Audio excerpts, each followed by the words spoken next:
ప్రార్థన చేసుకుందాం. మా దేవా, ఈ సమయంలో నాయన మరి కుటుంబాల గురించి ఆలోచించాలని, భార్యాభర్తలు కుటుంబ క్షేమం గురించి, కుటుంబ సలహాల గురించి ఈ సాయంకాలం నీ వాక్యం ద్వారా మేము నేర్చుకోవాలని ఇష్టపడుతుండగా ప్రభా, నీ వాక్యంలోంచి మీరు మాతో మాట్లాడండి. నీ వాక్యం నాయన భార్య ఎలా ఉండాలి, భర్త ఎలా ఉండాలి, పిల్లల్ని ఎలా పెంచాలి నాయన మీరు ఈ వాక్యంలోంచి చూడాలని ఇష్టపడుతున్నాం ప్రభా. మీరు మాకు సహాయం చేయమని యేసు నామములో ప్రార్థన చేయించున్నాం తండ్రి.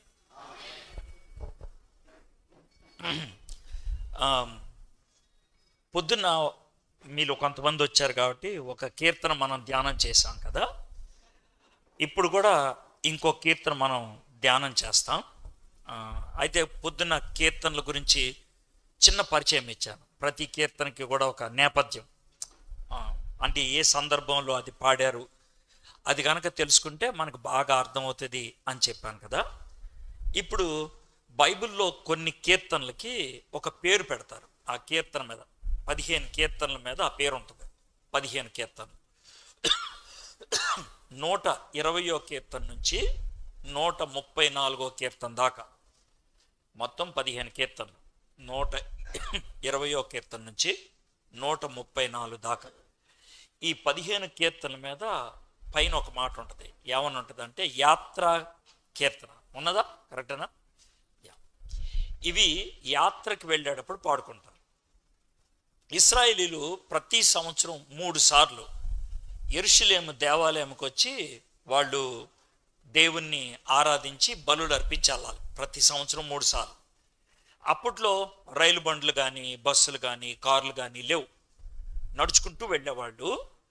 ఆడవాళ్ళు అంటే గర్భిణీ స్త్రీలు ఎవరినుంటే వాళ్ళు కానీ, ముసలోళ్ళు ఎవరినుంటే వాళ్ళని గాడిద మీద కూర్చోపెట్టుకొని తీసుకెళ్తూ ఉండేవాళ్ళు. ఆ విధంగా వాళ్ళు యెరూషలేము పట్టణానికి వెళ్ళి దేవుణ్ణి ఆరాధించి మళ్ళీ వచ్చేవాళ్ళు. కొన్నిసార్లు వాళ్ళ యొక్క ప్రయాణం వెళ్ళటానికి ఒక 4 రోజులు 3 రోజులు, రావడానికి 3-4 రోజులు ఇలా పడుతుంది. మధ్యరాత్రులు ఎక్కడో చోట ఆగుతారు, మళ్ళీ పగలంతా కూడా ప్రయాణం చేస్తారు. ఇది వాళ్ళు చేసే పని. అయితే వీళ్ళు ప్రయాణం చేసేప్పుడు ఏం చేస్తారంటే మగోళ్ళంతా ఒక చోట ప్రయాణం చేస్తారు, ఆడోళ్ళంతా. ఉదాహరణకి ఈ ఊరు నుంచి ఒక 10 కుటుంబాలు వెళ్తున్నారు అనుకోండి. ఈ 10 కుటుంబాలు అబ్బాయిలంతా అంటే మగోళ్ళంతా ఒక జట్టు కట్టుకుంటారు, ఆడోళ్ళంతా ఒక జట్టు కట్టుకొని వాళ్ళు పాడుకుంటూ వెళ్తారు అన్నమాట. 12 ఏళ్ళు దాటిన పిల్లలు బాబులు ఉంటారే, 12 ఏళ్ళు దాటిన బాబులేమో తండ్రితో ఉంటారు. 12 ఏళ్ళు లోపల ఉన్నటువంటి బాబులేమో అమ్మోళ్ళతో ఉంటారనమాట. మీకు ఒక విషయం గుర్తుంటుంది. యేసుప్రభు వారు 12 ఏళ్ళు అప్పుడు దేవాలయంలో అమ్మా నాన్నలు మర్చిపోయారు. ఎందుకు మర్చిపోయారు తెలుసా? వీళ్ళు దేవాలయంలో వెళ్ళారు కదా 12 అయ్యాట. లెక్క ప్రకారం ఏంటంటే బాబుని తండ్రి తీసుకెళ్ళాలి. అంటే 12 ఏళ్ళు దాటింది కదా, ఇక తండ్రి తీసుకెళ్ళాలి. అయితే తండ్రి మర్చిపోయాడు. అమ్మేమో నాన్న దగ్గర ఉన్నాళ్లే అని అనుకున్నారు. నానేమో వెళ్ళేప్పుడు నేను తీసుకెళ్ళలేదు కదా, అమ్మ దగ్గర ఉన్నాళ్లే అని అనుకున్నారు. ఒకరోజు ప్రయాణం చేసిన తర్వాత వాళ్ళు రాత్రిపూట బస్ చేసేటప్పుడు అందరు కలుసుకుంటారు కదా.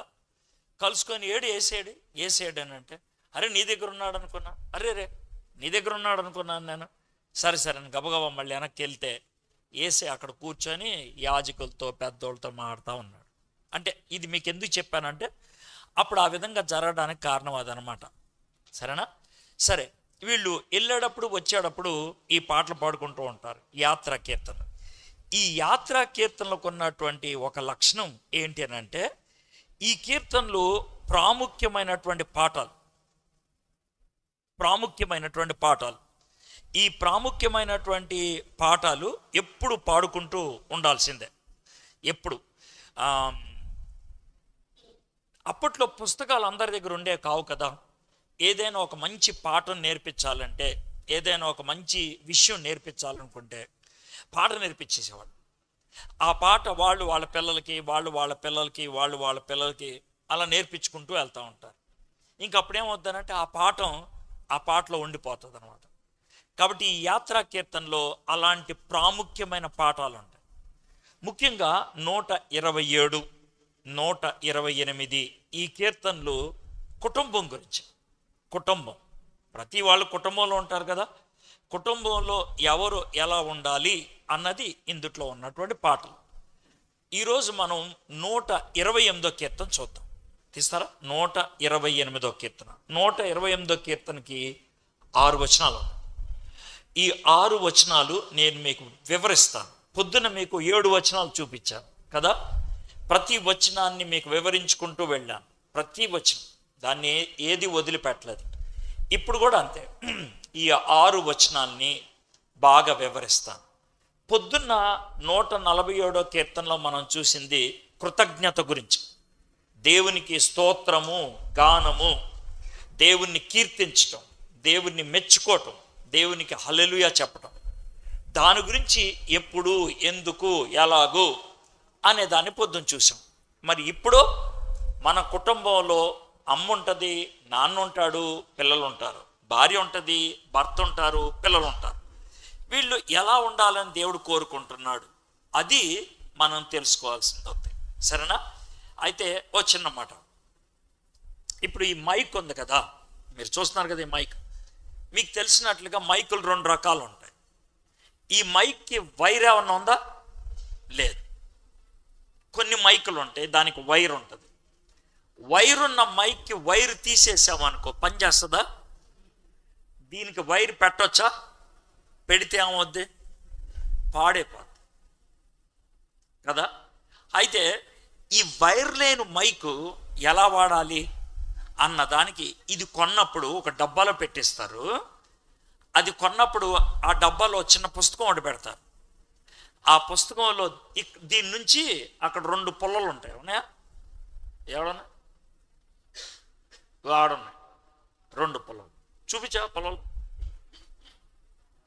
లే, బద్దకొస్తలాగా ఉన్నావు నువ్వు సింగనాథం గడు. చూపి. ఆ 2 పుల్లలు ఉన్నాయి చూసారండి. ఆ పుల్లలు ఎక్కడి నుంచి అక్కడికి వెళ్తాయి సిగ్నల్, అక్కడి నుంచి మీకు స్పీకర్లోకి వస్తాయి. అది చాలు. అయితే దీన్ని దాన్ని ఎలా కలపాలి అన్నదానికి పుస్తకం ఇస్తాడు, అప్పుడే అది పనిచేస్తుంది. అయితే తయారు చేసినోడు ఏం చెప్తే అదే చేయాలి. మనం నా ఇష్టం వచ్చినట్లు చేస్తానంటే ఇది పనిచేస్తుందా? పనిచేయదు, అస్సలు పనిచేయదు. తయారు చేసినోడు ఏమంటాడంటే, ఇది లేదా ఇలాగా గల్లగల్లగా, అది పెదాల దగ్గర పెట్టుకొని బొమ్మేస్తాడు. ఇక్కడ పెట్టుకొని ఇలా మాట్లాడాను, నేను ఇలా పెట్టి మాట్లాడితే పని అవుద్దా? అవదు, అవదు, అవదు. ఎందుకంటే తయారు చేసినోడు ఇలాగే పెట్టుకొని మాట్లాడితే పని అవుతుందని చెప్పాడు. ఇలా పెట్టుకొని మాట్లాడితే పని అవదు. ఎంత దూరం పెట్టుకొని మాట్లాడితే అని సౌండ్ వస్తుంది. దగ్గరే పెట్టుకొని మాట్లాడాలి. అది తయారు చేసినోడు. సార్ ఇవన్నీ ఎందుకు మాకు చెప్తున్నారు సార్ అంటే, పెళ్ళిని తయారు చేసింది దేవుడు. పెళ్ళిని తయారు చేసింది దేవుడు. దేవుడు అబ్బాయిని అమ్మాయిని సృష్టించి వీళ్ళిద్దరూ కుటుంబం అవ్వాలి అని దేవుడే తయారు చేశాడు. దేవుడు తయారు చేశాడు కాబట్టి దేవుడు ఎలా ఉండాలని చెప్తున్నాడో అలాగే ఉండాలి మనం. అర్థమైందండి? సో ఇది మనం చిన్న పరిచయం. ఈ పరిచయాన్ని పెట్టుకొని మనం చూద్దాం. ఓకే, 128వ కీర్తన. యెహోవా యందు భయభక్తులు కలిగి ఆయన త్రోవల యందు నడుచువారు అందరూ. యెహోవా యందు భయభక్తులు కలిగి ఉంటే, భయభక్తులు కలిగి ఉన్న వారు అందరూ కూడా దేవుడు చెప్పినట్లు నడవాలంట. దేవుడు చెప్పినట్లు నడవటం అంటే ఏంటి తెలుసా? రే అడు కూర్చో అంటే ఆడు కూర్చోవాలి, రే ఆడు కూర్చో అంటే ఆడు కూర్చోవాలి. అన్నం తినేటప్పుడు టీవీ చూడొద్దురా అంటే చూడకూడదు. మీరు ఎప్పుడు అదే పని చేస్తారు కదా. సార్ ఎందుసార్లు ఉన్నట్టు అని చెప్పారంటే చెప్పాలనిపించింది. ఇది వరకు అయితే టీవీ ఉండేది కాదు కాబట్టి అన్నం తినేటప్పుడు ఒకరితో ఒకరు మాట్లాడుకునేవాళ్ళు. ఇప్పుడు ఎవరెవరితో మాట్లాడరు. అన్నం తిన్నావా అంటే తిన్నాం, వెళ్ళిపోయామా అంటే వెళ్ళిపోయాం, అంతే. సంబంధాలు లేవు, సహవాసాలు లేవు, మాట లేదు, మంచి లేదు, ఏమీ లేదు. దేవుడు మనల్ని తయారు చేసినప్పుడు కొన్ని నియమాలు ఇచ్చాడు. అయితే మీకు మాట చెప్తాను. ఇప్పుడు దీన్ని తయారు చేసినటువంటి వ్యక్తి ఉన్నాడు చూసారా, మీకు దీన్ని ఆధారంగా పెట్టుకొని చెప్తాను, బాగా అర్థం. దీన్ని తయారు చేసినటువంటి వ్యక్తి ఉన్నాడు కదా, ఇది అది రెండు తయారు చేశాడు, ఒకడే తయారు చేశాడు. ఈ రెండింటిని ఒకడే తయారు చేశాడు. ఈ రెండు కూడా ప్రాముఖ్యమైనవే. ఉదాహరణ చెప్పు.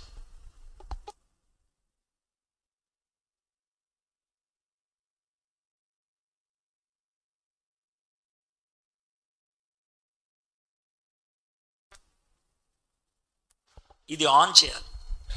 అదేవిధంగా దానికి కూడా స్విచ్ ఉంటుంది. అది ఆపేసామనుకో, ఇది ఆన్ చేసినా పనిచేది. ఇది భార్య అనుకోండి, అది భర్త. మీకు అర్థమైంది కదండి? ఇది భార్య అయితే అది భర్త, పోనీ అది భార్య అయితే ఇది భర్త. ఈ రెండిట్లో ఏది ముఖ్యం చెప్పండి నాకు. ఒకటి చెప్పాలి. కానీ మీ ఇంట్లో కొట్లాట్లు ఎప్పుడు ఎందుకు అవుతాయి తెలుసా? నేనే ముఖ్యం అన్న దగ్గర అవుతాయి. అవునా కదా? ఆలోచించుకోండి మీ కొట్లాళ్ళ గురించి. మగోళ్ళు ఎక్కువగా నేను మగోడినే, మగోడైతే ఏమైంది? ఆ స్విచ్ అయితే ఇది పనిచేయదు.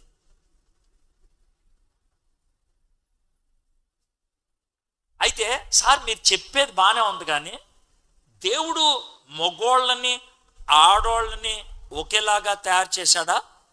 ఇది మీకు వచ్చేటువంటి ప్రశ్న. చూద్దాం. చిన్న చిన్న వచనాలు చూపించి ఈ కీర్తనలోకి వస్తే చిన్న పరిచయం. ఆది కాండం, ఈ ఒకసారి మాత్రం కొంచెం పక్కకి వెళ్తానే. ఆది కాండం మొదటి అధ్యాయం, ఆది కాండం మొదటి అధ్యాయం 26వ వచనం చదువుతున్నాను. ఆది కాండం మొదటి పేజీక చాలా సులభంగా తీసేయచ్చు. నేను చదువుతాను.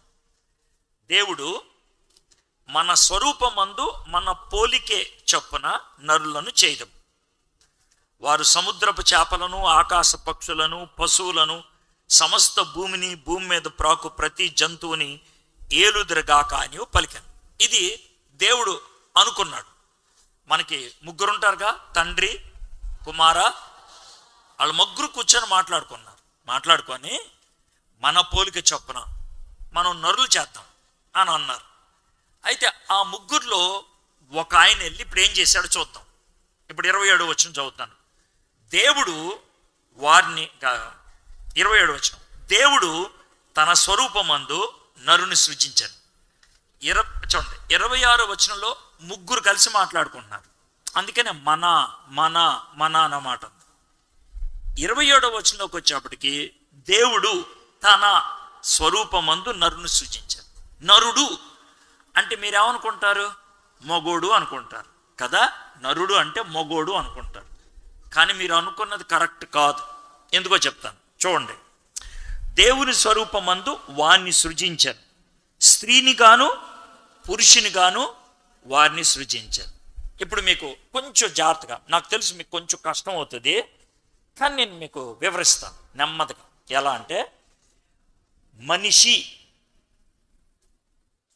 మనిషి అని అన్నాం అనుకో, చాలాసార్లుగా మనిషి అనగానే మగోడా ఆడదా అనే అనుమానం ఉంటుంది. నరుడు అనగానే చాలాసార్లు ఏమనుకుంటామంటే అబ్బాయి అని. కానీ నరుడు అనే మాట బైబిల్లో 2 విధాలుగా వాడతారు. జాగ్రత్తగా 2 విధాలుగా. ఒకటి ఏంటంటే మగోడు గురించి, ఇంకోటి ఏంటంటే మానవ జాతి గురించి. జాతి అంటే నరుడు అని అన్నారంటే అందరూ వచ్చేస్తారు దాంట్లో. ఎవరెవరు వస్తారు? మగోళ్ళు వస్తారు, ఆడోళ్ళు వస్తారు, మగపిల్లలు వస్తారు, ఆడపిల్లలు వస్తారు, ముసలోళ్ళు, అందరూ. ఇక్కడ దేవుడు తన స్వరూపమందు నరుని సృజించను అన్నప్పుడు ఆ నరుల్లో ఎవరెవరు ఉన్నారు? వారిని స్త్రీని గాను పురుషుని గాను వారిని సృజించాను. ఇద్దరు, అబ్బాయి అమ్మాయి. ఇద్దరికి ఏమున్నది? దేవుని స్వరూపం. ఇద్దరికి ఏమన్నదే? ఇద్దరికి ఏముంది? ఇద్దరు ఎలా ఉంటారు? దేవుని స్వరూపంలో ఉంటారు. ఇది మొదటిది. ఇద్దరు ఏం తేడా లేదు. అబ్బాయికి దేవుని స్వరూపం ఉంది, అమ్మాయికి దేవుని స్వరూపం. సార్ ఇద్దరికి ఒకేలాగా ఎలా ఉంటారు సార్? అబ్బాయి వేరు అమ్మాయి వేరు కదంటే, దేవుడు ఆత్మ, ఆయనకి జుట్టు ఉండదు, లేకపోతే ఆడోళ్ళకి లాగా ఉండరు, మగోళ్ళలాగా ఉండరు. మరి ఏముంటుంది సార్? దేవుడికి కొన్ని గుణాలు ఉన్నాయి. అది మగోళ్ళకి ఇచ్చాడు, ఆడవాళ్ళకి ఇచ్చాడు. కొంచెం కష్టంగా ఉంటుంది, మీరు నేర్చుకుంటే బాగుంటుంది. ఏంటనంటే మగోళ్ళు ఆలోచిస్తారు, ఆడోళ్ళు ఆలోచిస్తారు. మగోళ్ళు నేర్చుకుంటారు, ఆడోళ్ళు నేర్చుకుంటారు. మగోళ్ళకి తెలివితేటలు ఉంటాయి, ఆడోళ్ళకి తెలివితేటలు ఉంటాయి. ఇది దేవుడిచ్చిన స్వరూపం. మగోళ్ళకి చిత్తం ఉంటుంది, ఆడోళ్ళకి చిత్తం ఉంటుంది. ఇది దేవుడి స్వరూపం. ఇది ఇద్దరికి ఇచ్చాడు. తర్వాత ఇద్దరు పాపం చేశారా, ఒకళ్ళే పాపం చేశారా? చెప్పండి నాకు. మొదట ఏమనుకున్నా, ఇద్దరికి దేవుని స్వరూపం ఉందా, ఒకళ్ళకే ఉందా? ఇద్దరికి ఏముంది? దేవుని స్వరూపం. ఇద్దరు ఏం చేశారు? రెండు ఒకటే. ఇక మూడోది, ఇద్దరు కోసం యేసు చచ్చిపోయాడా, ఒట్టి మగోళ్ళ కోసమే చచ్చిపోయాడా? కాబట్టి ఇద్దరికి ఏముంది? రక్షణ. ఇప్పుడు చూడండి, మూడు విషయాల్లో ఇద్దరు ఒకటే, మగోళ్ళు కానీ ఆడవాళ్ళు కానీ. ఇద్దరికీ దేవుని స్వరూపం ఉంది. ఇద్దరు కూడా పాపం చేశారు, ఇద్దరికి కూడా రక్షణ ఉంది. తర్వాత ఇద్దరిని యేసే పిలుస్తాడు. అబ్బాయిని పిలుస్తాడు, అమ్మాయిని పిలుస్తాడు, ఇద్దరిని పిలుస్తాడు. ఇద్దరికి దేవుడు వరాలు ఇస్తాడు. ఇద్దరికి, మగోళ్ళకి ఇస్తాడు, ఆడవాళ్ళకి ఇస్తాడు. ఏమైనా తేడా ఉందా? ఏమీ లేదు.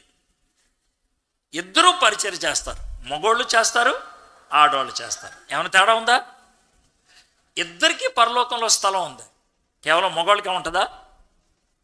7 విషయాల్లో ఇద్దరు ఒకటే. మరి ఎందుకయ్యా కొట్లాడుకుంటారు మీరు?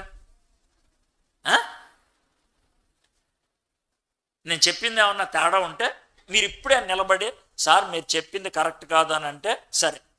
మీరు ఇప్పుడు నిలబడకపోతే జీవితంలో ఇంకెప్పుడు నిలబడకూడదు. పెళ్ళిళ్ళు ఎలాగే చెప్తారు కదా, ఇప్పుడు కనుక మీరు ఒప్పుకుంటే సరే సరే, ఇప్పుడు మీరు ఏమన్నా ఎదురు చెప్తే సరే సరే, లేదనుకో ఇక జీవితాంతం నోరు మూసుకోవాల్సింది. 7 విషయాల్లో అబ్బాయికి అమ్మాయికి తేడాలేదు. ఒకటి, ఇద్దరికీ దేవుని స్వరూపం ఉంది.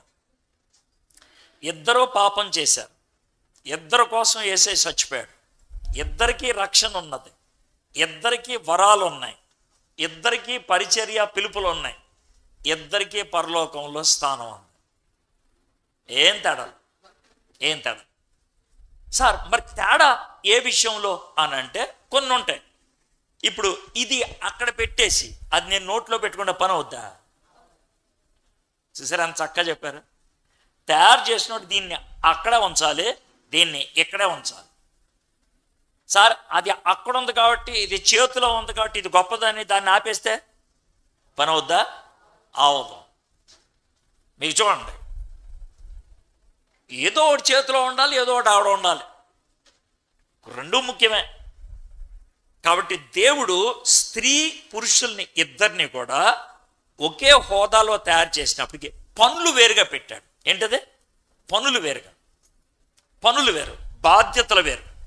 అందుకనే 128వ కీర్తనలోకి నేను వచ్చాను. ఇప్పుడు చూద్దాం 120. ఈ మాటలు చెప్పిన తర్వాత ఇప్పుడు 128వ కీర్తనలోకి వచ్చి ఒక్కొక్క వచనాన్ని మనం చదివి అర్థం చేసుకుందాం. యెహోవా యందు భయభక్తులు కలిగి ఆయన త్రోవల యందు నడుచు వారందరూ ధన్యులు.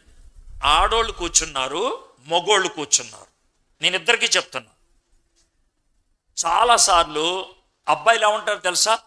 ఆమె ప్రార్థనకు వస్తే నేను వస్తా. అమ్మాయిలు ఏమంటారు తెలుసా? ఆయన బాగుపడితే నేను బాగుపడతా. ఈ వాదనలు పంచే.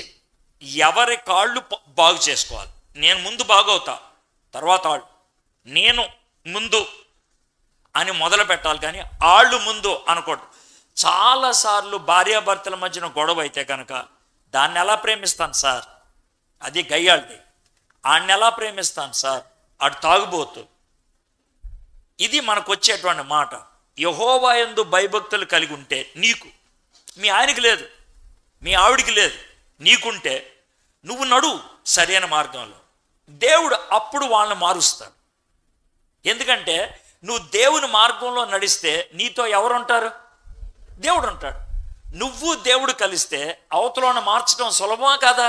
సులభం. నువ్వు కలవట్లా దేవుడితో, అందుకే పని అవట్లా. నువ్వు దేవుడితో కలిస్తే అప్పుడు పని అవుతుంది. కాబట్టి యెహోవా యందు భయభక్తులు కలిగిన వాళ్ళు ఏం చేయాలి? ఆయన చెప్పినట్లు ఆయన మార్గంలో నడుచుకోవాలి. అలా నడుచుకుంటే ఏంటంట? ధన్యులు. ధన్యులు అంటే ఏంటి తెలుసా? ఆశీర్వాదం. సార్ నాకు కొంచెం ప్రార్థన చేయండి సార్, నాకు కొంచెం ఆశీర్వాదం వస్తుంది సార్. చాలాసార్లు ఏమనుకుంటామంటే ఎవడో నెత్తి మీద చేస్తే ప్రార్థన చేస్తే ఆశీర్వాదం. బైబిల్లో ఎక్కడా మాట రాయాల. చాలాసార్లు ఆశీర్వాదం గురించి ఎలా మాట్లాడి తెలుసా? ఇది చెయ్యి నీకు దీవెన, ఎలా జీవించు నీకు దీవెన, ఎలా ఉండు నీకు ఆశీర్వాదం. ఇక్కడ ఎంత చక్కగా చెప్పారు చూడండి. ఆయన త్రోవల యందు నడుచువారు అందరూ, ఇక దాంట్లో ఏం తేడా లేదు, అందరికీ ధన్యతే. సార్ నువ్వు నడు అప్పుడు దేవుడు ఆశీర్వదిస్తాడని కాదు, అందరూ. ఎంత చక్కగా ఉంచండి, ఎంత చక్కగా. వారు అందరూ ధన్యులు. అయిపోయిందా?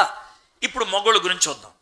నిశ్చయముగా నీవు నీ చేతుల కష్టార్జితమును అనుభవించదవు, నీవు ధన్యుడవు, నీకు మేలు కలుగును. ఇది ఎవరి గురించి? మొగోడు గురించి. దేవుడు మనల్ని జాగ్రత్త, దేవుడు మనల్ని అందరినీ పనిచేయడానికి సృష్టించాడు. ఎందుకు మనందరం పనిచేయాలి. దేవుడు ఆదాముని సృష్టించక ముందు, ఊరినే చిన్న ప్రశ్న అడుగుతా, మీలో ఎవరికైనా తెలివితేటలుంటే చెప్పండి నాకు.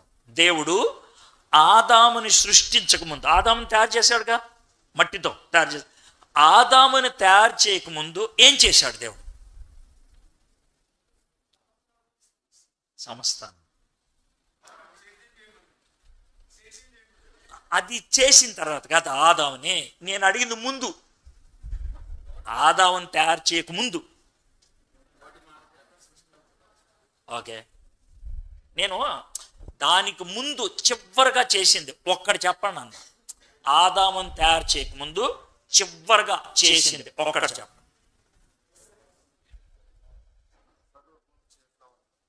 తన స్వరూపంలో అదే తయారు చేయటంగా ఆదాముని. దానికి ముందు చేసిన పని అది ఎప్పుడో ముందు చేశాడు.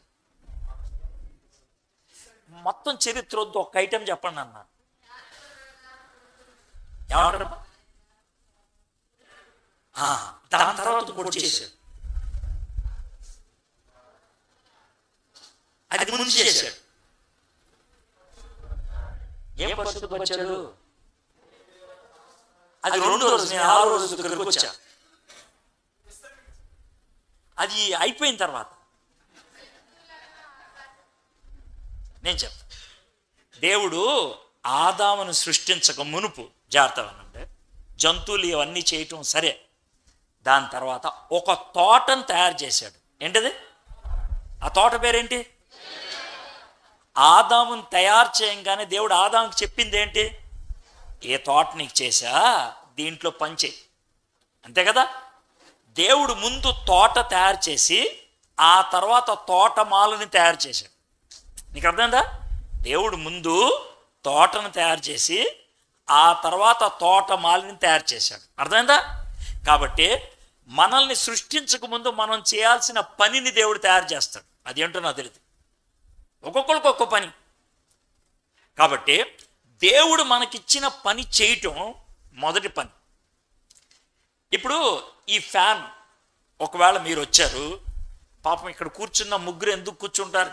గాలి వస్తుందని కూర్చొని ఉంటారు, అంత తప్పేం లేదులే. ఆ ఫ్యాన్ తిరగడం అయిపోయింది అనుకోండి,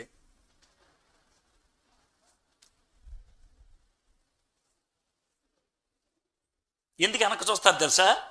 వెనకాల ఎవడన్నా చూసి వచ్చి దానికి ఏమైనా బాగు చేస్తాడు. ఒకవేళ వాడు అన్నాడు అనుకో, అంటే ఏంటి తిరగదు అన్నాడు అనుకో, ఈ ఫ్యాన్ మీద ఏమొస్తుంది? మీకు ఏమొస్తుందండి? ఏమొస్తుంది? ఎందుకని? తిరగని ఫ్యాన్ అంటే పెచ్చ కోపం. పని చేయని మనిషి అంటే కూడా దేవుడికి అంతే. మీకు అర్థమైందా? బాగా అర్థమైందా?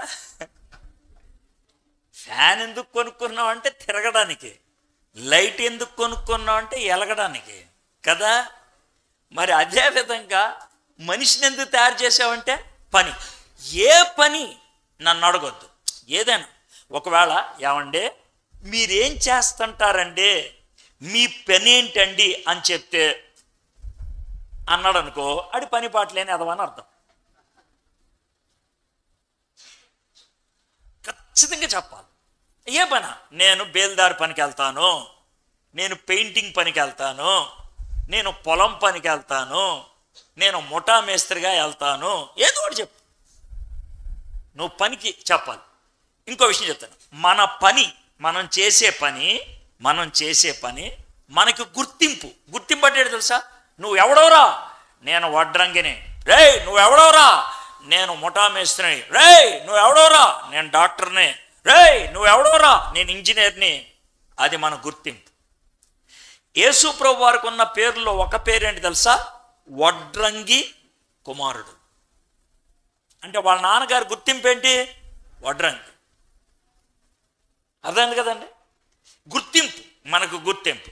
అయితే ఇక్కడ ఉన్న మగోళ్ళకి నేను చెప్తున్నా ఏంటంటే, పని చేసేవాళ్ళు, ఇక్కడ కూర్చున్న వాళ్ళలో ఎవరైనా పని పాట లేని వాళ్ళు ఉంటే మీరు అడ్డగాడితో సమానం. ఏం సమానం? దేనికే? అడ్డగాడికి. పని లేని ఎదవలు అని అర్థం. పని చేయాలి, ఏదో పని చేయాలి, కూలి పని చేయి, ఏదో పని చేయి, నీకంటూ ఓ పని ఉండాలి. పని పాట లేకుండా ఊరికనే ఉంటే దేవుడు ఇష్టపడ్డు. నువ్వు పని చేయాలి.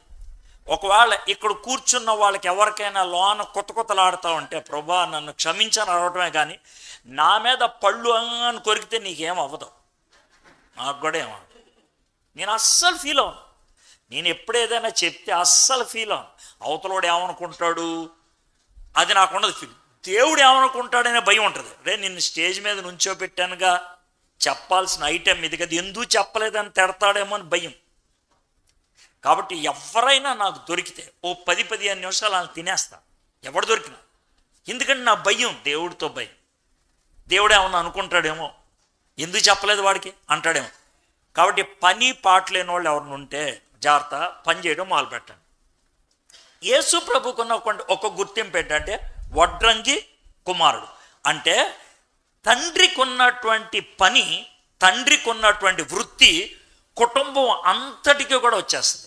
డాక్టర్ గారి కూతురు, కలెక్టర్ గారి కొడుకు, అర్థమైందా? ఇది పేరు. కాబట్టి నీ వృత్తి మీ కుటుంబం అంతటికి గుర్తింపు అవుతుంది. అందుకనే ఇన్ని మాటలు చెప్పాడు. నిశ్చయముగా నీవు నీ చేతుల కష్టార్జితమును అనుభవించదువు, నీవు ధన్యుడువు నీకు. కాబట్టి ఎవరిచ్చారు మనకి? పని ఎవరిచ్చారు? కాబట్టి దేవుడిచ్చిన పనిని ఎవరి కోసం చేయాలి? మనం దేవుడి కోసం చేయాలి. దేవుడి కోసం. ఉదాహరణ చెప్తాను. ఒకసారి అంట ఒక అతను రోడ్డు ఊడుస్తున్నాడంట. రోడ్డు ఊడుస్తూ ఉంటే, రే త్వరగా ఊడవరా, త్వరగా ఊడు అన్నాడంట. వాడు మంచి విశ్వాసి, మళ్ళీ రోడ్లు ఊడ్చేవాడు. సూపర్వైజర్ అంట, త్వరగా ఊడవరా, ఎంతసేపు చేస్తావు అని అంటే వాడు అన్నాడంట, సార్ నేనేం ఖాళీగా లేను కదా. లేవులే, కష్టపడి పని చేస్తున్నావు, ఏదో పైపైన అలా తుడిచేసి పోవచ్చుగా అని అంటే, లేదు సార్ అలా తొడను. ఎందుకురా? సార్ ఈ తుడిచే ఉద్యోగం నాకు దేవుడిచ్చాడు. తుడిచే ఉద్యోగం దేవుడిచ్చాడు కాబట్టి నేను రోడ్డు తుడిచి వెళ్ళిపోయిన తర్వాత ఒకవేళ దేవుడు ఈ రోడ్డు మీద నడుస్తూ ఏమనాలనుకుంటాను తెలుసా? ఎవడరా ఈ రోడ్డు తుడిచింది? బాగా తుడిచాడురా, ఎవడాడు అలా అనాలి. ఒకవేళ నాకు 4 గిన్నెలు ఇచ్చారనుకో తోమని, ఎలా తోముతాను తెలుసా? నేను గిన్నె తోమిన తర్వాత అదే గిన్నె యేసు ప్రభు చేతిలోకి వెళ్తే, ఎవరు తోమారు దీన్ని? భలే మెరిసిపోతుంది అనాలా. ఒకవేళ నేను అన్నం వండాను అనుకోండి, ఆ అన్నం ఏసై తింటున్నాడు అనుకోండి, ఎవరు వండారు అన్నం? బాగుందే. ఏది చేసినా దేవుడిచ్చినటువంటి మాట కొలసీలకు రాసిన పత్రికలో ఉంటుంది. ఏది చేసినా ఎవరికి చేసినట్లు చేయాలంట? దేవుడికి చేసినట్లు. ఇప్పుడు నేను వాక్యం చెప్తున్నాను కదా, వాక్యం కొంతమంది వాక్యం చెప్పేటప్పుడు జనం ఎక్కువ ఉంటే ఒకలాగా చెప్తారు, జనం తక్కువ ఉంటే ఒకలాగా చెప్తారు. అంటే అది ఎవరికి చెప్తున్నట్లు? జనానికి. ఎవరన్నా పెద్దోళ్ళు కూర్చున్నారనుకోండి పక్కన, వీళ్ళ స్వరం మారిపోతుంది, వీళ్ళ సబ్జెక్ట్ మారిపోతుంది, వీళ్ళ మాటలు మారిపోతాయి. అది ఎవరి కోసం చెప్పినట్లు? పెద్దోళ్ళ కోసం. నేనైతే ఎవరు కూర్చున్నా, ఎవరున్నా, ఎంతమంది ఉన్నా ఒకే విధంగా చెప్తా. ఎందుకు తెలుసా? నేను చెప్పేది ఎవరికో తెలుసా? దేవుడికి. నేను మాట్లాడుతున్నప్పుడు ఎలా అనుకుంటానంటే, ఈ హాల్లో దేవుడు కూర్చున్నాడు, ఆయన నన్ను గమనిస్తున్నాడు.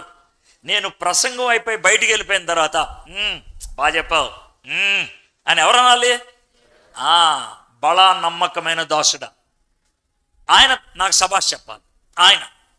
కాబట్టి మనం చేసే పని అలాగుండాలి. అది ఏ పైనైనా, నువ్వు టీచరా, డాక్టరా, లాయరా, ఇంట్లో గిన్నెలు తోముతావా, లేకపోతే పొలం పనులకు వెళ్తావా, ఏ పని చేసినా నమ్మకంగా చేయాలి. దేవుడు కోరుకునేటువంటి పని అది. అయితే భర్తలకి పని చేయటం అనేది పెట్టాడు. ఎందుకు అనంటే జాగ్రత్త అనండి. ఇప్పుడు దీన్ని తలకాయ అనుకుందాం. ఇదేంటిదే తలకాయ, ఇది తోక అనుకుందాం.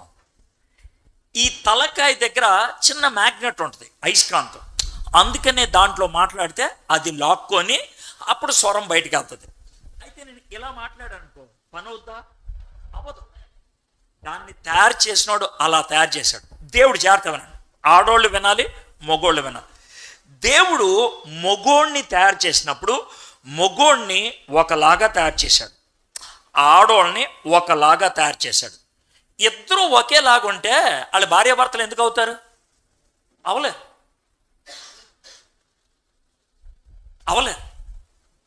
అయితే మగోళ్ళకి దేవుడిచ్చింది ఏంటి, ఆడోళ్ళకి దేవుడిచ్చింది ఏంటి? మగోళ్ళకి ఎందుకు ఇచ్చాడు, ఆడోళ్ళకి ఎందుకు ఇచ్చాడు? అది మనకు ఉండేటువంటి ప్రశ్న. మగోళ్ళని గట్టిగా తయారు చేశాడు. ఎందుకు చేశారు సార్ గట్టిగా? మనకు వచ్చే ప్రశ్న. మగోళ్ళు బాగా త్వరగా ఆలోచిస్తారు. ఎందుకు సార్ అట్లా తయారు చేశారు? ఇది మీకు వచ్చే ప్రశ్న. రానివ్వండి, తప్పేం లేదు. అయితే దేవుడు మగోళ్ళని అట్లా ఎందుకు తయారు చేశాడు అని అంటే, మగోళ్ళను ఇంటికి తలకాయగా చేశాడు. ఇంటికి ఏ విధంగా చేశారు? ఇంటికేంటి వాళ్ళు? ఇంటికి వాళ్ళు ఏంటి? తలకాయ అంటే రెండు ఉంటాయి. తలకాయ అంటే రెండు ఉంటాయి. ఒకటి ఏంటంటే తలకాయ పైన ఉంటుంది, కింద ఉంటుందా? పైన ఉంటుంది. ఇది దానికి ఉన్నటువంటి గొప్ప లాభం. తలకాయ నెత్తి మీద ఉంటుంది కాబట్టి పైన ఉంటుంది కాబట్టి. రెండోది, తలకాయలు ఏముంటాయి? కళ్ళు ఉంటాయి. కళ్ళు చూడాలి. తలకాయకి కళ్ళు ఉంటాయి కాబట్టి కళ్ళు చూసి కాలు లెఫ్ట్కి వెళ్ళు, చెయ్యి రైట్కి వెళ్ళు, ఇవన్నీ ఎవరు చెప్పాలా? తలకాయ చెప్పాలా? ఒకవేళ నీ నెల్లు గుంట్లో పడితే, ఇప్పుడు నేను నెల్లు గుంట్లో పడ్డాను అనుకో, ఇలా వెళ్ళి పడ్డాను అనుకో, ఇప్పుడు నన్ను తిట్టేంటి తెలుసా? కాళ్ళు అందుకే అక్కడికి ఎందుకు వెళ్ళి అంటారా, లేకపోతే కళ్ళు ఎందుకు కనబడట్లేదు అంటారా? చెప్పండి నాకు. ఇప్పుడు మీకు అర్థమైందా? కళ్ళు దుబ్బాయా? ఇదే కదా మనం తిట్టేది. కళ్ళు దుబ్బాయా? కాళ్ళనుగా తిట్టాల్సింది. నేను ఇక్కడ పడ్డానంటే కాళ్ళు కదా అక్కడ పడేసినాయి. కాళ్ళు ఎందుకు పడ్డా అలాగా? కళ్ళు చెప్పలా. కాబట్టి ఇప్పుడు జాగ్రత్త, మీ కుటుంబం బాగోకపోతే తిట్టాల్సిందేలే. ఇప్పుడు నీకు అర్థమైందా ఎందుకు తిడుతున్నారో? ఎందుకంటే దేవుడు భర్తను తలకాయగా చేశాడు, నెత్తి మీద పెట్టాడు పైన. రెండోది బాధ్యత ఇచ్చాడు. అయితే కుటుంబాల్లో మగోళ్ళు మూడు రకాలుగా ఉంటారు. కుటుంబాల్లో మగోళ్ళు మూడు రకాలుగా ఉంటారు. కొంతమంది ఉంటారు తలకాయగా ఉంటారు, బాధ్యత ఉండదు. వాళ్ళు తలకాయగా ఉంటారు, బాధ్యత ఉండదు. వాళ్ళకి ప్రత్యేకమైన పెరుగు ఇవ్వాలి, వాళ్ళకి ప్రత్యేకమైన కూర పెట్టాలి, వాళ్ళు తిన్న తర్వాత ఇంట్లో వాళ్ళు తినాలి, వాళ్ళకి అన్ని ప్రాధాన్యత ఇవ్వాలి, వాళ్ళు ఇంటికి వస్తే సైలెంట్ అయిపోవాలి, వాళ్ళు ఇంట్లో మహారాజులాగా ఉంటారు. ఇది వాడు తలకాయ, కానీ వాడికి బాధ్యత ఉంటుందా? ఏముండదు. రెండో వాడు ఉంటాడు, వీడేంటంటే వాడు అన్ని పనులు చేస్తాడు, వాడు ఇంటిని మాత్రం నడిపించడు. వీడు బానిస. ఆడేమో రాజు, ఈడేమో బానిస.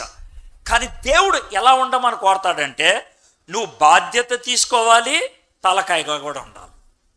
బాధ్యత తీసుకోవాలి, తలకాయగా కూడా ఉండాలి. ఇది దేవుడు చెప్పాము. ఒక ఇంగ్లీష్ పదం చెప్తా, పెద్దోళ్ళు ఉన్నారు కదా, కొంతమంది అర్థం చేసుకుంటారు.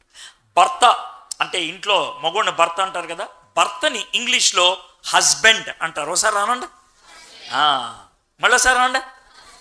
మీకు ఇంగ్లీష్ పదం వచ్చేసింది, హస్బెండ్ అంటారు. అయితే జాగ్రత్త, ఎందుకు చెప్పాను తెలుసా? హస్బెండ్ అనే ఈ పదం ఎలా వచ్చిందో తెలుసా? ఎలా వచ్చిందంటే చెప్తాను. ఇప్పుడు జుట్టు ఎగిరిపోకుండా ఒకటి పెట్టుకుంటారే, దాన్ని ఏమంటారు? Rubber band. ఇలా పెట్టుకుంటారు కదా, ఎగిరిపోకుండా రబ్బర్ బ్యాండ్. రబ్బర్ బ్యాండ్ అని అంటారు. జుట్టుకు పెట్టుకుంటే అది ఏమైపోద్ది? హెయిర్ బ్యాండ్ అయిపోద్ది. ఇప్పుడు జాగ్రత్త ఉంది. Hair band. హెయిర్ అంటే ఏంటి? జుట్టు. బ్యాండ్ అంటే ఏంటి? అది కట్టేసింది. హెయిర్ బ్యాండ్ వేసామనుకో ఎంటుకలు అటు ఇటు ఎగురుతాయా? ఎగరం.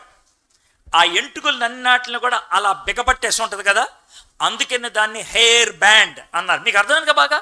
హెయిర్ అంటే ఏంటి? జుట్టు. బ్యాండ్ అంటే ఏంటి? గట్టిగా పట్టేసింది. అర్థమైంది కదా? Hair band. అదేవిధంగా హౌస్ బ్యాండ్, అదే హస్బెండ్. హౌస్ అంటే ఏంటి? ఇల్లు. బ్యాండ్ అంటే ఏంటి? గట్టిగా పట్టేసింది. అర్థమైంది కదండి? కుటుంబం విచ్ఛిన్నం కాకుండా గట్టిగా పట్టేసి ఉంచేవాడు హస్బెండ్. ఇప్పుడు ఎంటుకలు చల్లా చెదిరైపోయిందంటే అర్థం ఏంటి? రబ్బర్ బ్యాండ్ తెగిపోయిందని అర్థం. మీకు అర్థమైంది కదండి? ఎంటుకలు అటు ఇటు ఎగిరిపోయినాయి అంటే హెయిర్ బ్యాండ్ తెగిపోయిందని అర్థం. ఇల్లు విచ్ఛిన్నం అయిపోయిందంటే ఎవరు కారణం? భర్త. ఇప్పుడు మొట్టమొదట పండు కోసింది ఎవరు? అవ్వ ఆదామా? అవ్వ. దేవుడు మొట్టమొదట పండు ఎందుకు కోసావరా అని అడిగింది అవ్వనా ఆదామనా? అదేంటి సార్, కోసింది ఆవిడ కదా, ఆవిడని అడగాలి కదా. కోసింది ఆవిడే, కానీ క్యాప్టెన్ ఎవరో? యజమాని ఎవరో? మేస్త్రి ఎవరో? ఇప్పుడు ముఠా మేస్త్రి ఉంటాడు, పనోళ్ళు కడతారు. ఓ పనోడు వంకర టెక్కరగా కడుతున్నాడు అనుకో, నేనే యజమాని అనుకో ఇంటికి, ఏం మేస్త్రా ఈ పనికి మాలని పనికొని తీసుకొచ్చావని ఎవరు తిడతాను? నేను మేస్త్రిని తిడతా. మీకు అర్థమయ్యే భాషలో చెప్తున్నా. కాబట్టి ఇంటికి ముఠా మేస్త్రి ఎవరో? మొగుడు. మీకు అర్థమయ్యే భాషలో చెప్తున్నా. ఇంటికి ముఠా మేస్త్రి ఎవరో? మొగుడు. ఇంటికి నాయకుడు ఎవరో? మొగుడు. మొగుడు కాబట్టి, నాయకుడు కాబట్టి ఆడికి తలకాయ స్థానం ఇచ్చాడు. ఏది జరిగినా దేవుడు ఎవరిని లెక్క అడుగుతాడు? భర్తనే అడుగుతాడు. సార్ నాకు స్థానం కావాలి కానీ బాధ్యత వద్దంటే చొప్పు తీసుకొని కొడతాడు దేవుడు.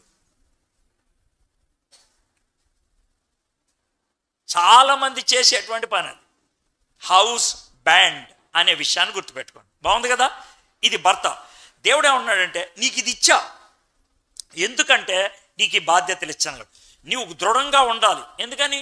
కుటుంబాన్ని పటిష్టపరచాలి కాబట్టి. నువ్వు త్వరగా ఆలోచించాలి, ఎందుకని?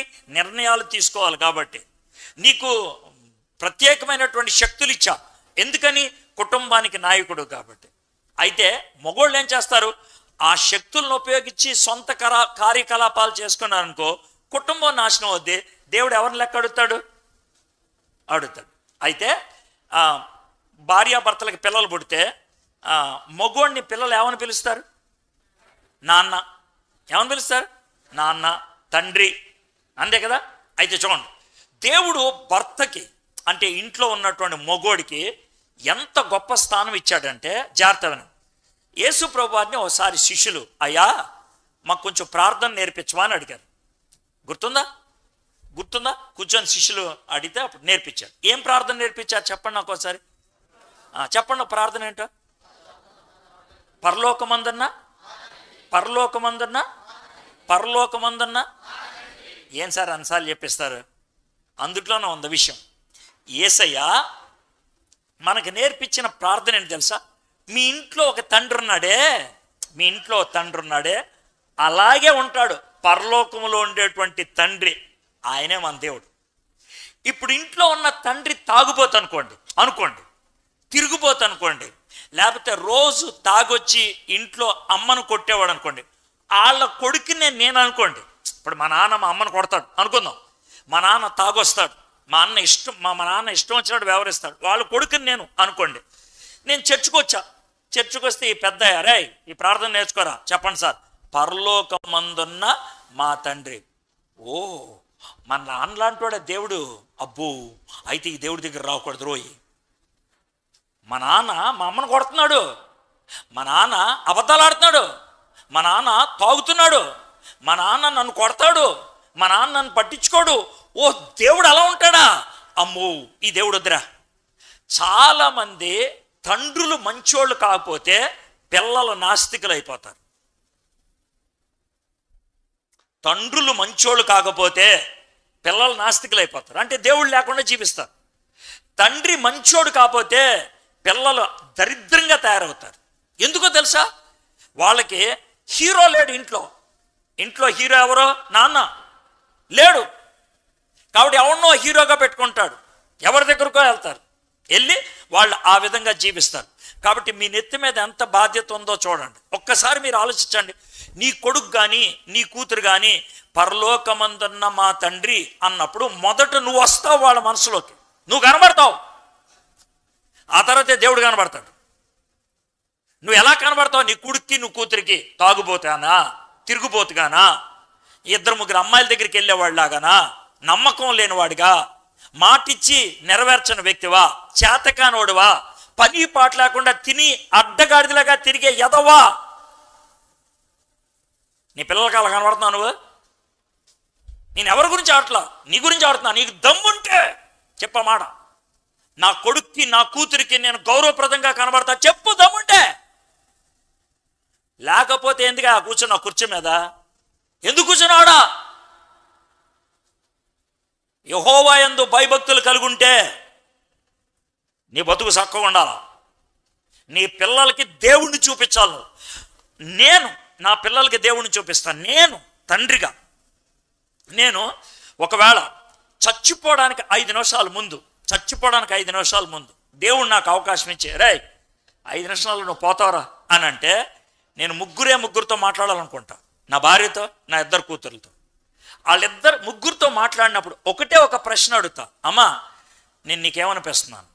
నేను చచ్చిపోయే టైం వచ్చింది, ఏమనిపిస్తాను? నా భార్య నా గురించి ఇవ్వగలిగేటువంటి సాక్ష్యం ఏమై ఉండాలి తెలుసా? మీరెప్పుడు నాకు తోడుగా ఉన్నారు, మీరెప్పుడు నాకు అండగా ఉన్నారు, మీరెప్పుడు నన్ను నడిపించారు. అది నా భార్య చెప్పాలనుకుంటా. నా పిల్లలు ఏమని చెప్పాలనుకుంటారు? డాడీ, మీరు మాకు దేవుణ్ణి పరిచయం చేశారు, మీరంటే మాకు ప్రేమ, మీరంటే మా గౌరవం. ఆ మాట నా కూతుర్లు నా భార్య చెప్పగలిగితే నా జీవితం సార్థకమైంది. ప్రపంచంలో 1,000,000 మందికి సువార్త చెప్పవచ్చు నేను, కానీ ఈ ముగ్గురిని తృప్తిపరచలేకపోతే నేను ఫెయిల్ అయ్యాను. వాళ్ళ ముగ్గురిని తండ్రులో ఇక్కడ కూర్చున్నటువంటి మీతో అడుగుతుంది, మీరు ఆ మాట చెప్పగలరా? నా కుమార్తెని, నా భార్యను, నా కొడుకుని నేను ఒక మాదిరిగా ఉండగలిగాను.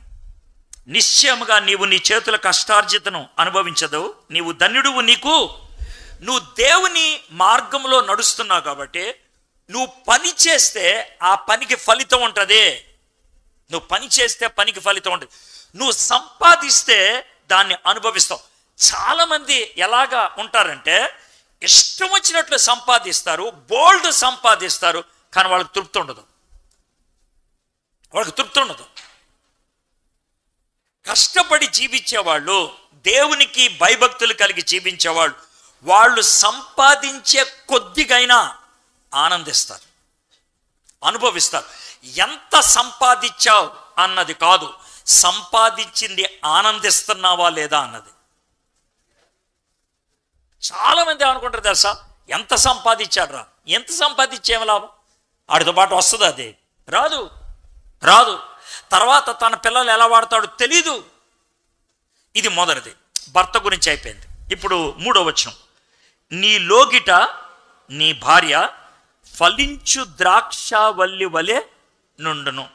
మరి మీకు ద్రాక్షావల్లి తెలుసో లేదో నాకు తెలియదు.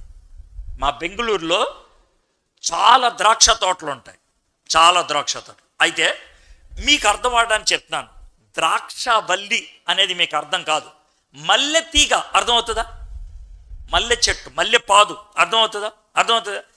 మల్లె పాదు వేసామనుకోండి, ఆ పాదుకి మంచి పువ్వులు రావాలంటే, లేదనంటే బీరకాయ, లేకపోతే పొట్లకాయ, దోసకాయ, ఇలాంటి కాయలు వేసేటువంటి పాదు వేసామనుకోండి, కాయలు బాగా రావాలంటే ఏముండాలి? ఖచ్చితంగా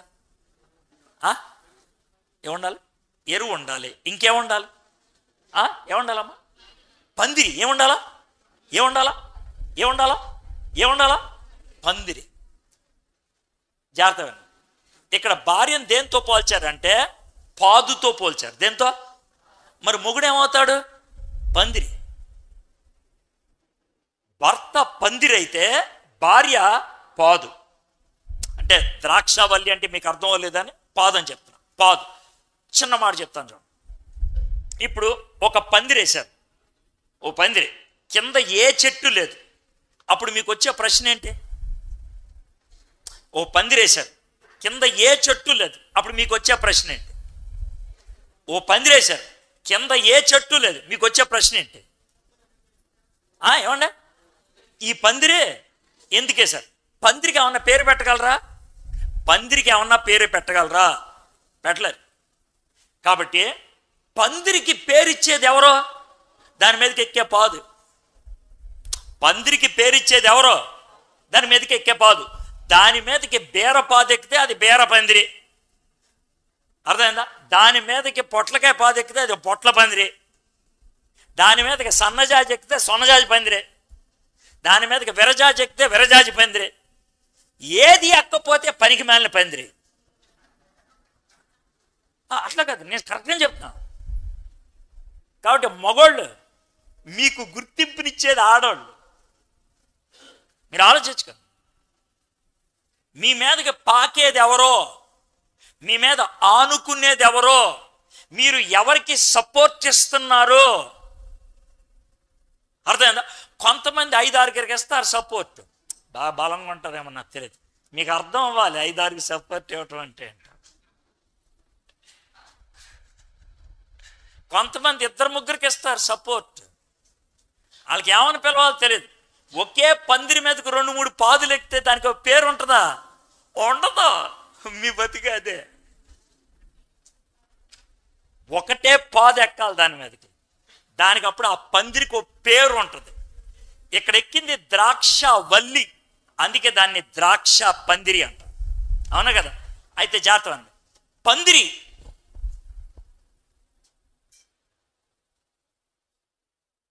ఈ కాలం చూపిస్తున్నాను ఇక్కడ. ఈ ఆకులు ఉన్నాయి కదా, దీని వెనకాల ఏముందో తెలుసా? ప్లాస్టిక్ నెట్ ఉంది, అందుకే ఈ ఆకులు ఉన్నాయి అతుక్కుందని. ఇది భార్య, ఏది ఆకులు, వెనకాల ఉన్నటువంటి ఆ ప్లాస్టిక్ ఏంటి? భర్త. భర్త కనబడతాడా? కనబడదు. కనబడేది ఎవరో? ఇంటికి అందం భార్య, ఆ అందాన్ని నిలబెట్టేది మొగుడు, ద్రాక్షావల్లి. ఇప్పుడు ఆ అలంకారం ఉపయోగించినప్పుడు దాంట్లో ఎన్ని విషయాలు ఉన్నాయో చూడండి, ఎన్ని విషయాలు ఉన్నాయి. అయితే ఇందుట్లో భర్త నిలకడగా ఉంటాడు, భార్య అల్లుకుపోద్ది. ఇంకొక ఉదాహరణ చెప్తాను మీకు. ఎంబ్రాయిడరీ తెలుసా? పువ్వులు అయ్యి అల్లుతారు తెలుసా? పూర్వకాలంలో ఎంబ్రాయిడరీ చేయటానికి 2 చెక్క రింగులు వాడతారు తెలుసా? ఆ చెక్క రింగుల్లో బట్ట గట్టిగా లాగి అప్పుడు దాని మీద పువ్వు కానీ ఏదైనా అల్లుతూ ఉంటారు. ఇందుట్లో భర్త ఏంటి తెలుసా? ఆ 2 చెక్క రింగులు. భార్య అంటే తెలుసా? ఆ పువ్వు.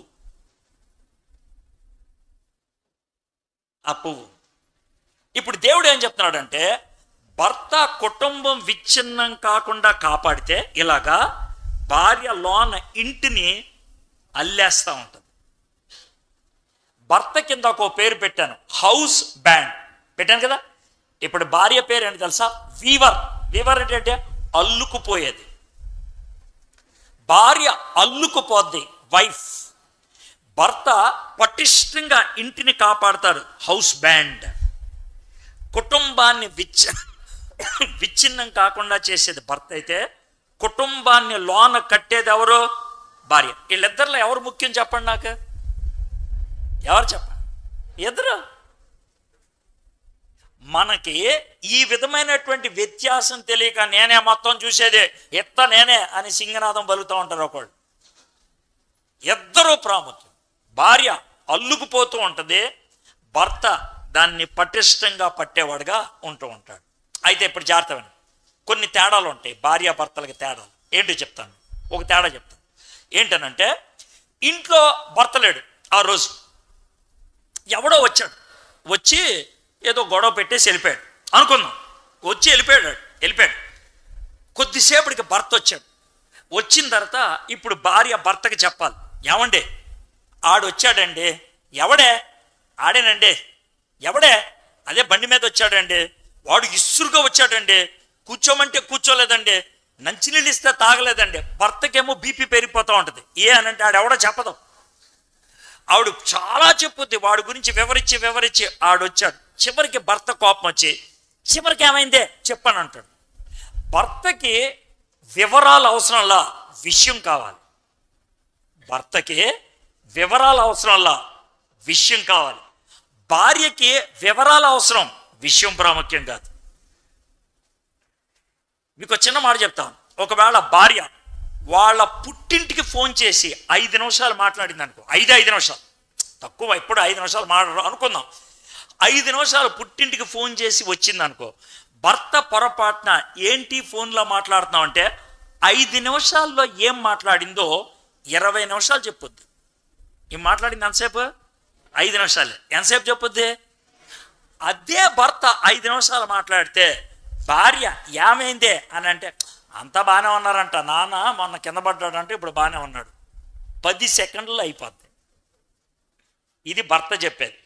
భర్తకి విషయం కావాలి, భార్యకి వివరాలు కావాలి. భార్యలు వివరాల్లో ఆనందిస్తారు, భర్తలు విషయాలతో సరిపుచ్చుకుంటారు. అందుకనే వాళ్ళిద్దరి మధ్య ఎప్పుడు గొడవ జరుగుద్ది. ఏ అంటే భార్య వివరాల్లోకి వెళ్ళాలనుకుంటుంది, భర్త సుత్తాబే చిన్నగా విషయం చెప్పు, కానీ ఆవిడికి విషయం చెప్పడం ఇష్టం ఉండదు, వివరాలు చెప్తే తృప్తిగా ఉంటుంది. ఎప్పుడైతే భర్త భార్యను వివరాలు చెప్పడానికి ఒప్పుకోడో అప్పుడు ఆ వివరాలు వేరే వాళ్ళకి చెప్పుద్ది ఆవిడ. నిజం. ఒక విధంగా చెప్పాలంటే కూర్చొని భార్య చెప్పే మాటలు వింటే, భార్య చెప్పే మాట ఏంటి తెలుసా? నన్ను ప్రేమించే భర్త ఉన్నాడని. ప్రేమించే భర్త అంటే కౌగులించుకొని 3 ముద్దులు పెట్టక్కర్లా, ఆవిడ చెప్పే మాటలు వినే చెవులు కావాలి. లేరు మనకేంటి, చాలా సందర్భాల్లో వినే భర్తలు లేరు కాబట్టి ఎవరు వింటారా వాళ్ళకి చెప్పేసుకుందాం అంటారు. నేను ఒక విషయం చెప్తాను, మీకు చాలా విచిత్రం అనిపిస్తుంది. ఈ కుర్రోడు కూడా వింటా ఉన్నాడు కాబట్టి చెప్తాను. ఇదే విజయవాడ అమ్మాయి అనకూడదు, పెద్దమ్మ, ఆమెకు ఆమె భర్తకి సరిగ్గా ఉండట్లా. ఆవిడ చెప్పే మాట అది నిజమో కాదు తెలియదు. తాగుపోతండి, నన్ను సరిగ్గా చూడండి. మీరేం చేస్తూ ఉంటారండి? నేను కాలేజీలో లెక్చరర్, ఆవిడ కాలేజీలో లెక్చరర్ విజయవాడ. అయితే ఆవిడ వేరే ఊరు వెళ్ళిపోయింది. ఈయన వచ్చి నాకేమని చెప్తున్నా తెలుసు, చెప్పకుండా ఉంటే బాగుంటుంది అంటున్నాడు.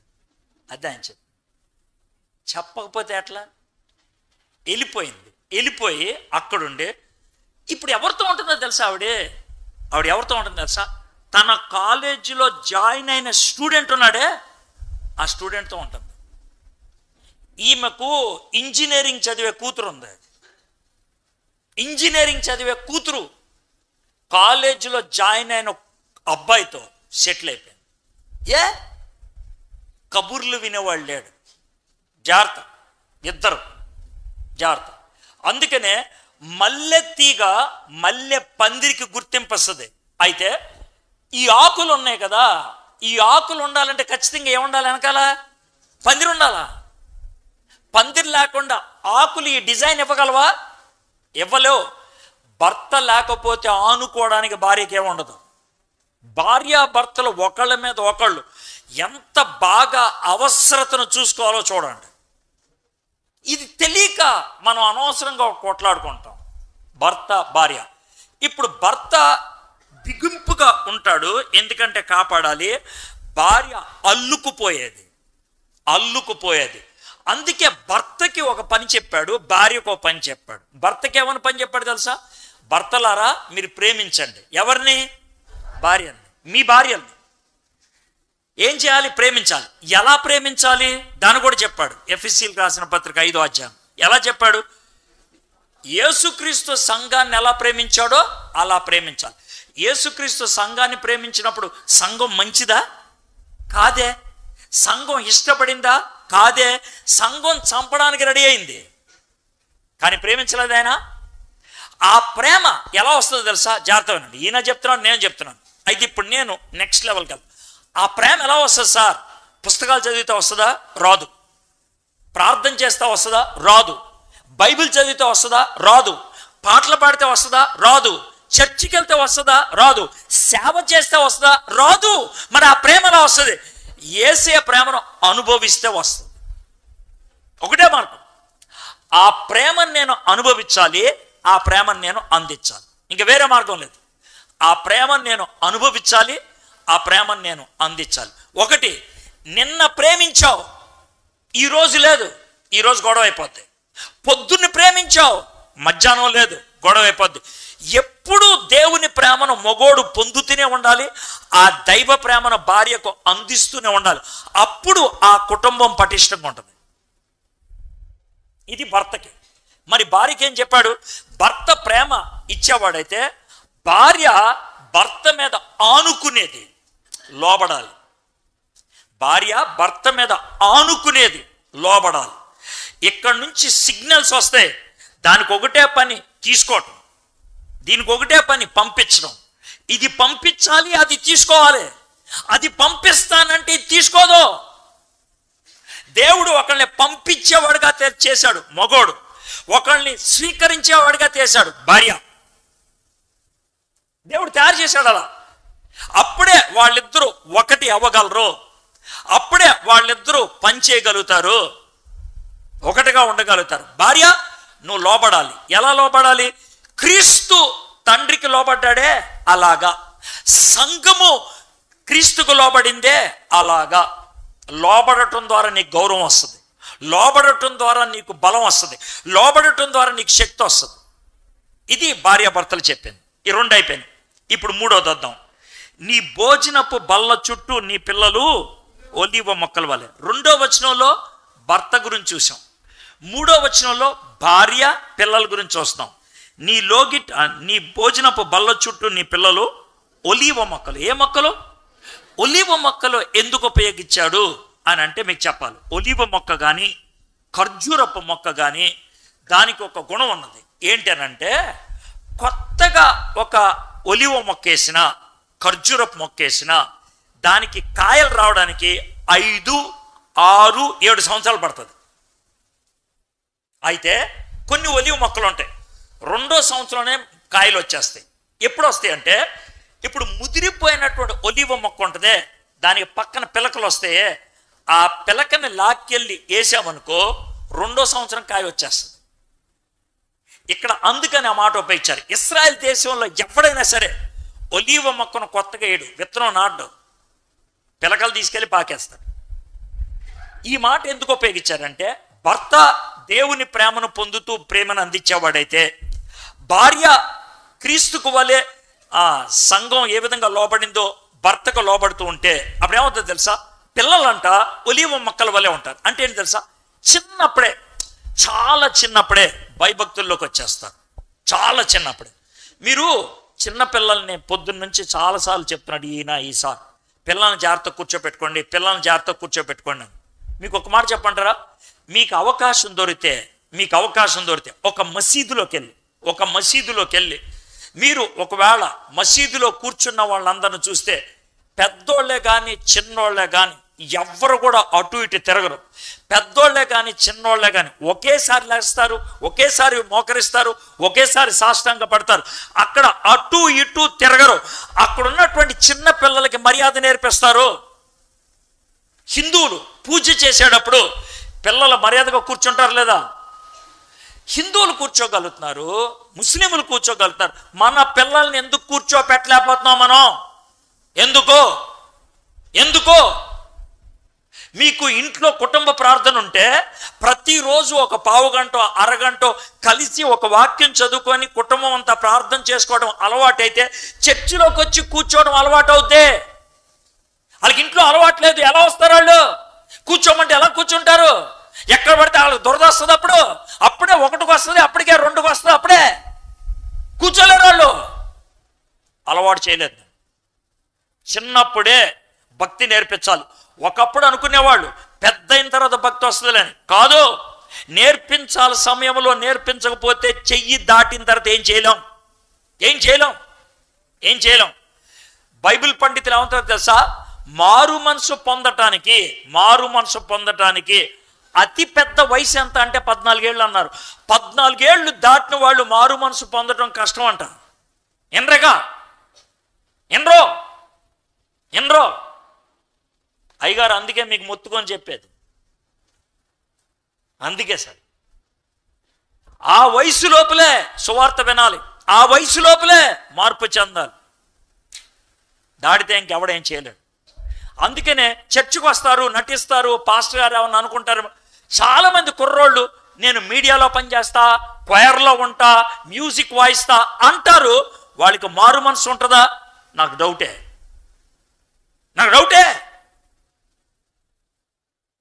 ఇక్కడ మీ గురించి నాకేం తెలీదు. నేను చెప్పా, ఒకవేళ మీకు గుచ్చుకుంటే ప్రైజ్ ద లార్డ్, మీరు హర్ట్ అయితే ప్రైజ్ ద లార్డ్. దేవుడు నాతో పలికిచ్చాడు.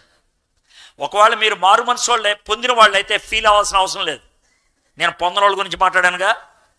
పొందలేదు కాబట్టి నువ్వు ఫీల్ అయ్యావు, లేదు కాబట్టి నీకు టెన్షన్ వచ్చింది, లేదు కాబట్టి నీకు కోపం వచ్చింది, లేదు కాబట్టి నా మీద అయిష్టం పుట్టింది. ఒకవేళ పుడితే ఈ మాట నా నోటెంబటి పలికించింది దేవుడే.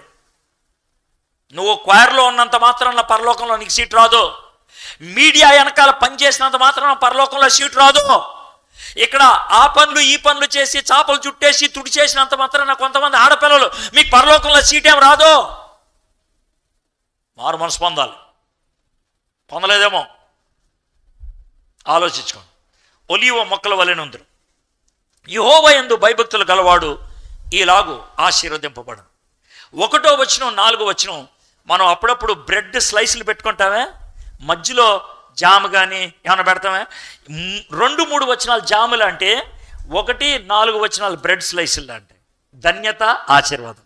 సరే, వాళ్ళ కుటుంబం ఎలా ఉంటుందంట?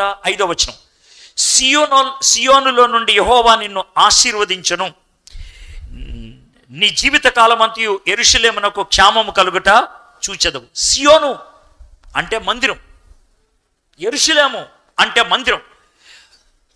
దేవుని ఎడల భయభక్తులు కలిగినటువంటి కుటుంబం, జాగ్రత్త చెప్తున్నా పాస్టర్ గారు మిగిలిన వాళ్ళంతా, దేవుని ఎడల భయభక్తులు కలిగిన కుటుంబం వాళ్ళు ఏ చర్చికి వెళ్తున్నారో, ఏ మందిరానికి వెళ్తున్నారో ఆ మందిరములో చురుకుగా ఉండడానికి ఇష్టపడతారు. మీ మందిరానికి వచ్చే వాళ్ళు ఎవరైనా చురుగ్గా లేరంటే వాళ్ళ కుటుంబ వ్యవహారం సరిగ్గా లేదని అర్థం, దేవునితో వాళ్ళకి సంబంధం సరిగ్గా లేదని అర్థం. మందిరంకి రండి అని చెప్తే కాదు, కూర్చొని విషయాలు తెలుసుకోండి. దేవునితో సంబంధం సరిగ్గా ఉంటే మందిరములో చురుగ్గా ఉండకుండా ఉండలేరు. దేవునితో సరిగ్గా ఉంటే భార్యతో భర్తతో సరిగ్గా ఉండకుండా ఉండలేరు.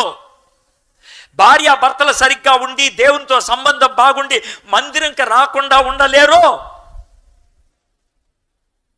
చిన్న మాట చెప్తున్నా, ప్రతిరోజు ఇంట్లో ప్రార్థన ఉంటుంది.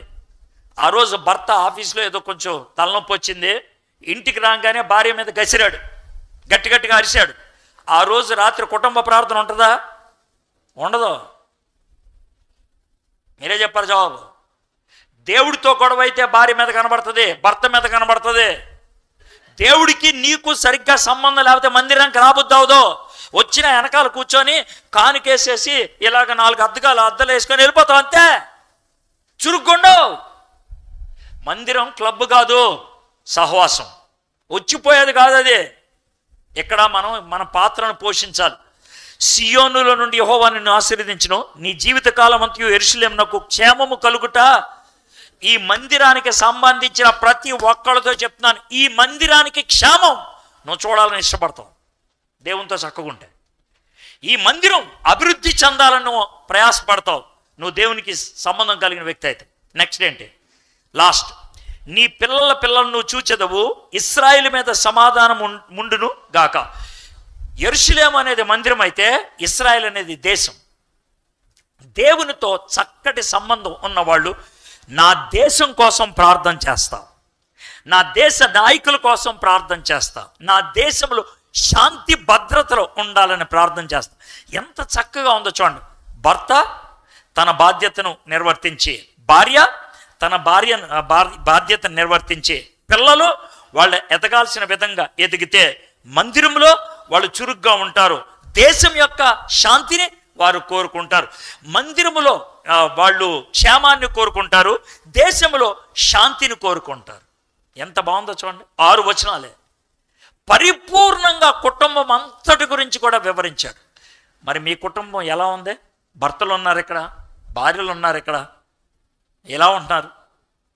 మీ పిల్లలు మీ గురించి ఏం చెప్తారు? మీ భర్త కానీ మీ భార్య కానీ మీ గురించి ఏం చెప్తారు?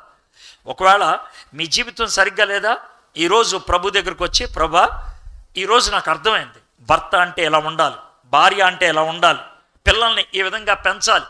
మా పిల్లలు పెద్దోళ్ళు అయిపోయారు ప్రభా, నేను ఇప్పటిదాకా పెంచలేకపోయాను, సహాయం చేయండి. నీ భక్తిలో పెంచడానికి ఈనాటి నుంచి అయినా నాకు జ్ఞానాన్ని ఇవ్వండి.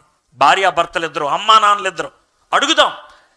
దేవుని యొక్క ప్రేమతో, దేవుని యొక్క భక్తిలో మన కుటుంబాన్ని పెంచుదాం. మన సంఘానికి క్షేమాన్ని కలిగించే వాళ్ళంగా, మన దేశానికి శాంతిని అనుగ్రహించే వాళ్ళంగా మనం ఉండడానికి దేవుడు దీవించను గాక. ప్రార్థన చేసుకుందాం. మా దేవా, మా ప్రభువా, 128వ కీర్తన చిన్నది, కానీ ఎన్ని విషయాలు మాకు నేర్పించావు ప్రభా. భర్తకి ఎలాంటి లక్షణాలు ఉండాలి, భార్యకి ఎలాంటి లక్షణాలు ఉండాలి, నువ్వు మాకు ఈ వాక్యం ద్వారా నేర్పించావు ప్రభా. నీకు వందనాలు చెల్లిస్తున్నాం. ఈరోజు ఎంతమంది అయితే ఇక్కడికి వచ్చి కుటుంబ వ్యవహారాల గురించి నేర్చుకున్నారో, మరి వారి కుటుంబాలు ఎలా ఉంటున్నాయో నాకు తెలియదు ప్రభా. నువ్వు నేను ఉపయోగించిన ఉదాహరణలు కానీ, నేను చెప్పినటువంటి విషయాలే కానీ ప్రతి ఒక్కరికి అర్థమయ్యేటట్లు చేస్తామని నమ్ముచున్నాం. పరిశుద్ధాత్ముడా, ఈ వాక్యం ద్వారా కుటుంబాలు స్థిరపరచాలి, కుటుంబాలు స్థిరమవ్వాలి.